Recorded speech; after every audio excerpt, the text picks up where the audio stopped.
কোর্টে কেস করছি, আগে তো এফআইআর করেই দিয়েছি অলরেডি। এই টাকা যারা যারা মাঠে ঢুকেছে তাদের থেকে আমি বার করবে, এবং এই কারেন্ট সরকার যদি আমাকে সাপোর্ট করে আরও ভালো হয়, ইনভেস্টিগেশন ওপেন করে তখনই বুঝতে পেরে যাবে। আর সিভিল সুটে আমি জিতবই, এবং যত টাকা আমি রিকভার করবো সব টাকা আমি দর্শকদের বিলিয়ে দেবো, আমার কোনো টাকা দরকার নেই। জিনিসটা হারিয়ে গেল। আর টিকিট তো উনি তো 20-22 হাজার টিকিট, 22 হাজারেরও বেশি আমার থেকে গাছ জোর করে টিকিট নিয়েছেন। উনি 100% টিকিট ব্ল্যাক করেছেন, নাহলে এত টিকিটের রিফান্ডের কথা আমার কাছে আসে কী করে? যারা অনলাইন না কাটে তারা কী করে আমার থেকে রিফান্ড চায়? কমপ্লিমেন্টারি টিকিট তার মানে বেঁচেছে, 100% বেঁচেছে, এবং তারই তো ইনভেস্টিগেশন হওয়া উচিত। এবং অনারেবল স্পোর্টস মিনিস্টার যে ওয়েলকাম মানে ইনভেস্টিগেশনটা স্টার্ট করেছেন, আমি ওয়েলকাম করছি। একদম আনবায়াসডভাবে ইনভেস্টিগেশন হোক, যেরমভাবে আমায় ডাকবে আমি যাব। আমি দোষী হলে আমি জেলে যাব, যারা অন্য দোষী হবে তাদেরও তো জেলে তো যেতে হবে, প্লাস টাকা ফেরত দিতে হবে। তা আমি তো সিভিল স্যুট করেছি, মানে ডিফামেশন কেস করেছি আর ড্যামেজ কেস করছি। এই কোর্ট খুলবে জুন মাসে, একদম ফাইল হয়ে যাচ্ছে সবার নামে, কাউকে ছাড়ছি না আমি।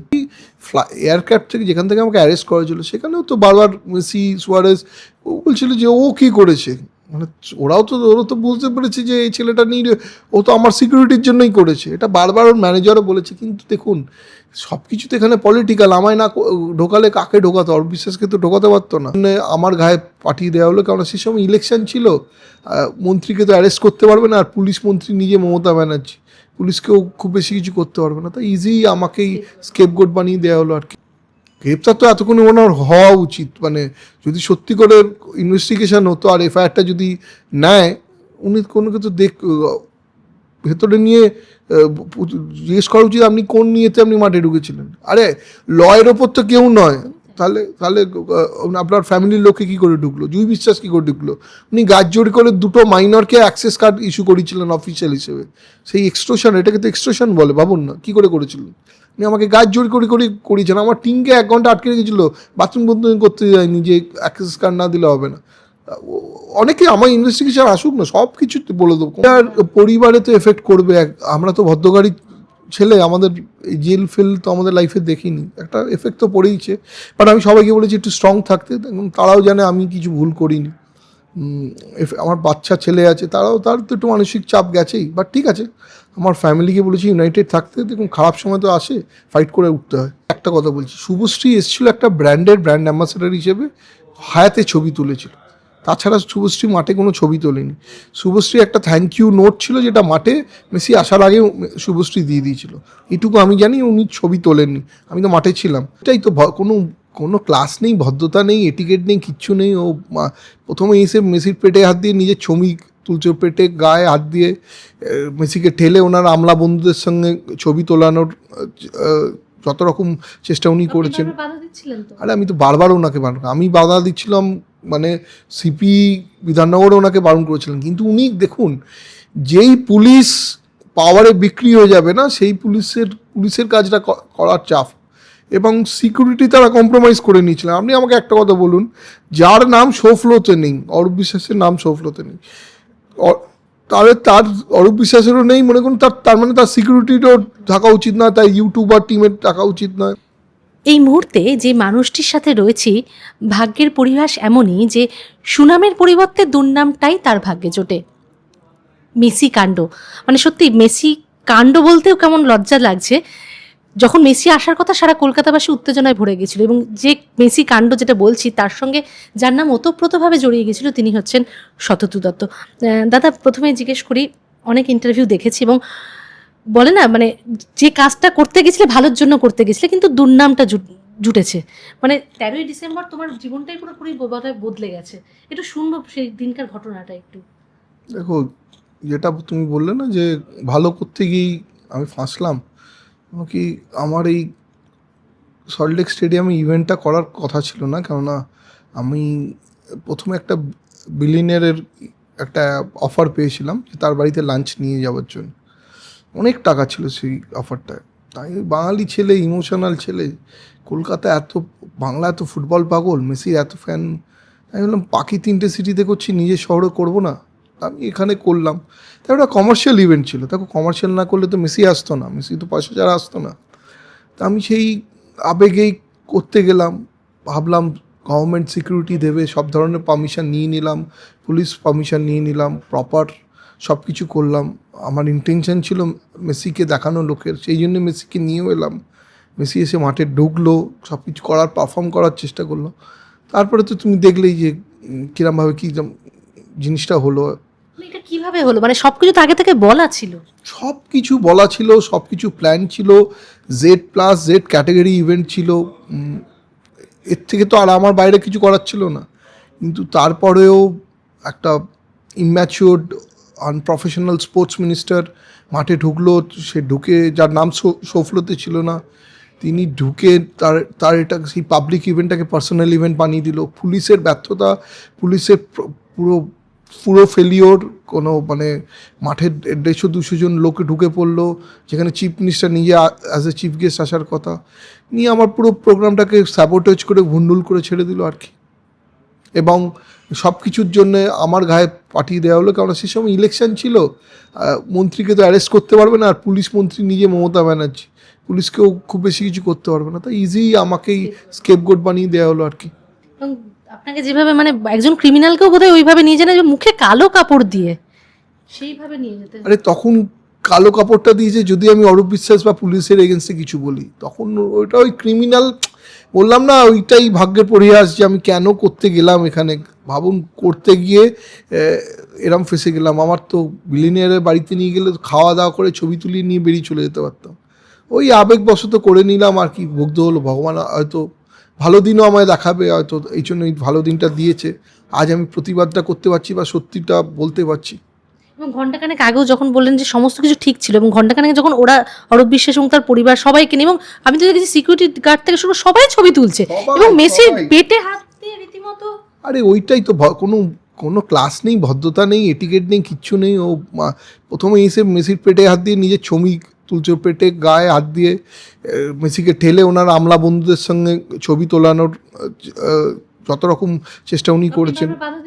আরে আমি তো বারবার ওনাকে বারণ, আমি বাধা দিচ্ছিলাম, মানে সিপি বিধাননগরে ওনাকে বারণ করেছিলেন। কিন্তু উনি দেখুন, যেই পুলিশ পাওয়ারে বিক্রি হয়ে যাবে না, সেই পুলিশের কাজটা করার চাপ, এবং সিকিউরিটি তারা কম্প্রোমাইজ করে নিয়েছিলেন। আপনি আমাকে একটা কথা বলুন, যার নাম শোফলোতে নেই, অরূপ বিশ্বাসের নাম শোফলোতে নেই, তাহলে তার অরূপ বিশ্বাসেরও নেই মনে করুন, তার মানে তার সিকিউরিটিরও থাকা উচিত না, তাই ইউটিউবার টিমের থাকা উচিত নয়।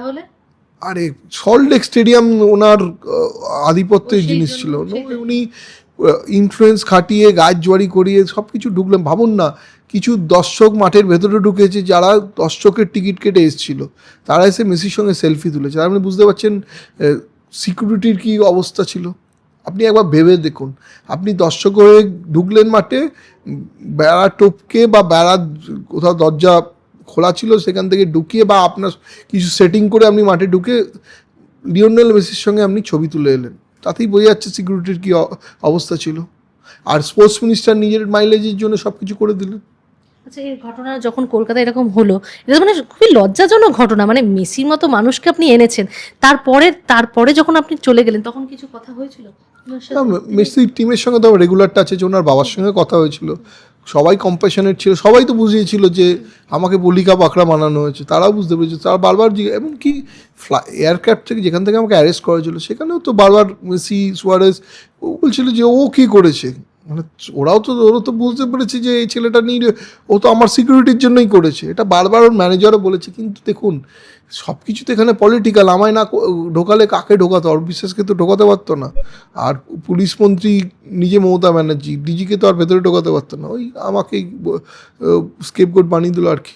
আচ্ছা, টিকিটের যে ব্যাপারটা, যে টিকিট শোনা গেছিল টিকিট ফেরত দেওয়া হবে, এবং অনেক টিকিট এরকমভাবে কালোবাজারি হয়েছে, এটা কি? দেখুন, প্রথম কথা, আমি তো মেসিকে বলে মেসিকে এনেছি, আমি পারফর্ম করতে চেয়েছি, পারফর্ম আমাকে করতে দেওয়া হয়নি। সেই জন্যে এই এই এই স্যাবোটেজের জন্য আমি, আর এইটার জন্য আমি কোর্টে কেস করছি। আগে তো এফআইআর করেই দিয়েছি অলরেডি। এই টাকা যারা মাঠে ঢুকেছে তাদের থেকে আমি বার করবে, এবং এই কারেন্ট সরকার যদি আমাকে সাপোর্ট করে আরও ভালো হয়, ইনভেস্টিগেশন ওপেন করে তখনই বুঝতে পেরে যাবে। আর সিভিল সুটে আমি জিতবই, এবং যত টাকা আমি রিকভার করবো সব টাকা আমি দর্শকদের বিলিয়ে দেবো। আমার কোনো টাকা দরকার নেই। এবং কোথাও গিয়ে মনে হয় যে নতুন সরকার সত্যি আশা যাক, যে নইলে যদি ওই সরকার থাকতো বোধহয় আপনি এতটা দূর তো স্টেপ হতো না, আপনাকেই স্কেপগোট করে রাখতে হতো। দেখুন, অন্য বিজেপি সরকার থাকলে বা কংগ্রেস সরকার থাকলে আমি যেখানে করেছি, তারা খুব প্রফেশনাল, মনে হয় না তারা এইসব করতে দিত, কেননা তারা বুঝেছে, তারা জানতো যে এটা লিওনেল মেসির ইভেন্টটা শুধু শতদূরত্বর ইভেন্ট নয়, এটা একটা স্টেটের ইভেন্ট, সরকারের রেসপেক্টের ইভেন্ট, এখন রেপুটেশনের ইভেন্ট।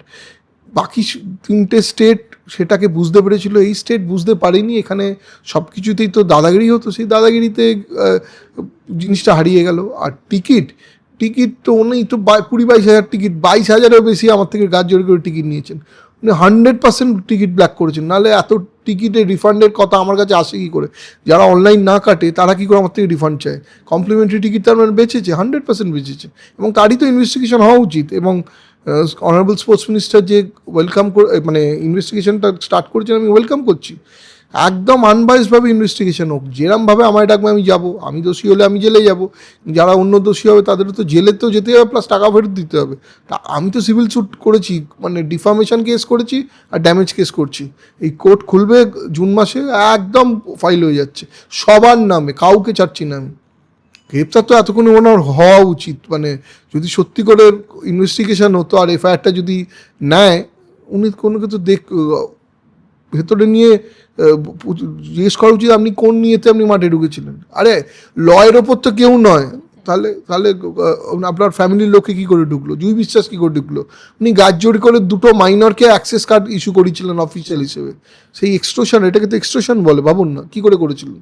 উনি আমাকে গাছ জোড়ি করিয়েছেন, আমার টিনকে 1 ঘন্টা আটকে রেখেছিল, বাথরুম বন্ধ করতে যায়নি যে অ্যাক্সেস কার্ড না দিলে হবে না। অনেকে আমার ইনভেস্টিগেশন আসুক না, সব কিছু বলে দেবো, কোনো অসুবিধা নেই। আর আমি তো ডিজি সিপি সবাইকে বলেছেন যে উনি মাঠে লোক ডাকাবেন, কেউ তো কোনো সজাগই হয়নি। সজাগ হলে হতো আজকে এই ইভেন্টটা, বলুন না। মাঠে ডিজি সিপি থাকতে মাঠে 150টা লোক, সিএম 5 মিনিটে ঢুকতো, সিএম 5 মিনিটে ঢুকতো। প্রোটেকশন তো আমি দিতে পারবো না, আমি তো প্রোটেকশন চেয়েছি। শাহরুখ খান গেটে দাঁড়িয়ে ছিল, ঢুকবেটা কী করে? এরম অব্যবস্থা হলে, এরম সিকিউরিটি কম্প্রোমাইজ হলে শাহরুখ খান আসে? শাহরুখ খানকে তার আগে হোটেলে আমি সুন্দর করে মিট অ্যান্ড গ্রিটে দেখিয়ে দিয়েছি। দেখুন প্রবলেমটা কি, সব কিছুতেই দাদাগিরি করলে আর পাওয়ারের মিসইউজ করলে এই তো হয়।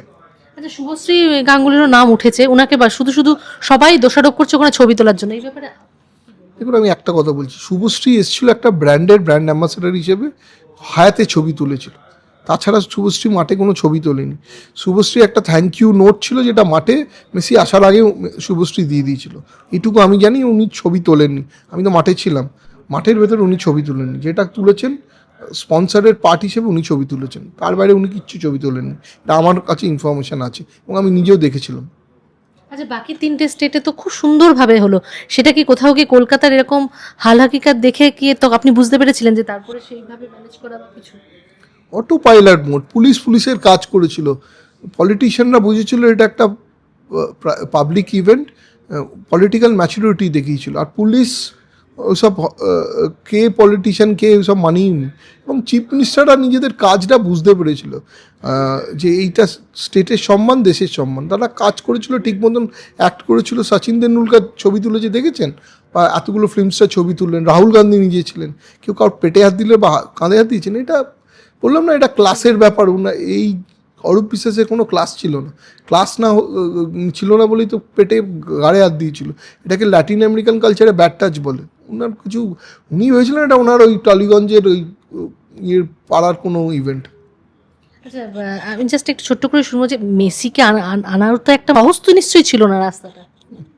লিওনেল মেসির এটা লাইফের প্রথম প্রাইভেট ইভেন্ট ছিল, 3 বছর ধরে তাড়া করে তাকে কনভিন্স করেছি। আমার একটা ইতিহাস আছে, পেলে, মারাদোনা, মার্টিনেজ, রোনাল্ডিনো, কাফু, এদের আনানোর, 22খানা ফুটবলারকে আনানোর ইতিহাস আছে।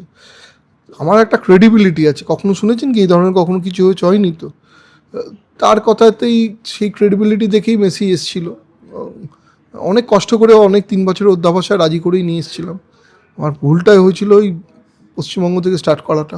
প্রথমে তো যখন এমি মার্টিনেজকে এনেছিলাম, যে ওয়ার্ল্ড কাপ জিতেছিল আর্জেন্টিনার গোলকিপারটা, তার একটা ফিডব্যাক ভালো গেছিলো মেসির কাছে। তারপরে রোনাল্ডিনোকে নিয়েছিলাম, যে মেসির গডফাদার মেন্টর মতন, সেও একটা ভালো আমার ফিডব্যাক দিয়েছিল, ওইগুলো হেল্প করেছিল। প্লাস আমি যেটা ধরি সহজে ছাড়ি না, ওই সেটার পেছনে পড়ে থেকে এক না একটা দিন রাজি করালাম। ওর বাবা মিট করলো, ওর বাবা বললো মেসিকে এইসবে রাজি করানো টাফ, খুব শাই গাই। তাই বললাম একটা মিটিং করান, আমি একটা চেষ্টা করবো। তো আমি পড়ে থাকার একটা ইয়েতে এক না একদিন উনি রাজি হলেন, এঁকে দেখা করলেন, বললেন ঠিক আছে আমি যাব। আমি আবার নিয়ে আসবার চেষ্টা করবো, ওইটাই জিজ্ঞেস করছি, দেখি। আবার আগে- সেই সাহস বা সেই সাহস তো আমার আছে। দেখুন, কেউ যদি ভুল না করে থাকে তার সাহসের কি কমতি থাকবে? আমার কোনো সব ইয়ে নেই।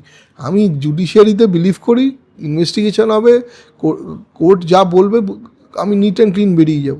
টাকা আমি উদ্ধার করে ছাড়বো, অরূপ বিশ্বাস আর আমলারা পালাতে পারবে না। আমার ডিফেমেশন আর ড্যামেজ কজ দিয়ে 100 কোটি তো শুধু অরূপ বিশ্বাসের, আর বাকিদের এগেনস্টও বড় বড় কেস করছি ফাইন্যান্সিয়াল। টাকা তো আমি বার করে ছাড়বো, গভর্নমেন্ট যদি একটু সাপোর্ট দেয় টাকা তো আমি বার করে ছাড়বোই। সততা তো একটাই প্রশ্ন করবো, সেটা হচ্ছে যে এই ঘটনার পর তো মানে তোমার জীবনে পরিবর্তন ঘটেছে, কিন্তু তোমার পরিবারের কথা আমি শুনতে চাইছি একটুখানি। দেখো, পরিবারে তো এফেক্ট করবে। আমরা তো ভদ্রগাড়ি ছেলে, আমাদের এই জেল ফেল তো আমাদের লাইফে দেখিনি, একটা এফেক্ট তো পড়েইছে। বাট আমি সবাইকে বলেছি একটু স্ট্রং থাকতে, দেখুন তারাও জানে আমি কিছু ভুল করিনি। আমার বাচ্চা ছেলে আছে, তার তো একটু মানসিক চাপ গেছেই। বাট ঠিক আছে, আমার ফ্যামিলিকে বলেছি ইউনাইটেড থাকতে। দেখুন খারাপ সময় তো আসে, ফাইট করে উঠতে হয়। আমি তো আর আমার ছেলেকে আমি ফুটবলার বানানোর খুব ইচ্ছা, চেষ্টা করছি। দেখি, আমার তো মনে হয় কিছু না কিছু প্রফেশনাল ফুটবলার বানাবোই, চেষ্টাটা করি। দেখুন আমি তো ওই রিস্টার ছেলে, আমি এতজনকে নিয়ে এসেছি চেষ্টা করে, এবং আমার একটা ড্রিম বা ম্যানিফেস্টেশন থেকেই হয়তো করতে পেরেছি। আমার ছেলেকে ফুটবলার বানানোর ড্রিম আর ম্যানিফেস্টেশন আছে, হয়ে যাবে প্রফেশনাল ফুটবলার হয়ে যাবে, না আর তো কিছু নেই। এটা এই লড়াইটা শুধু আমার একার নয়, এইটা আমার সব ফ্যান্স যারা ফুটবল ফ্যান্সদের জন্য লড়াই, আমার নিজের বিচারের জন্য লড়াই। পাশে থাকলে আমি এদের ছাড়বো না। ছাড়লে তোমার কি মনে হয় একজন প্রাক্তন মন্ত্রীকে এগেনস্টে এফআইআর করার ক্ষমতার লোকের থাকে? আমি করেছি, কেন আমার ইনজাস্টিসটা হচ্ছে সেটা আমি ভুলবো না, শেষ আমি দেখে ছাড়বো।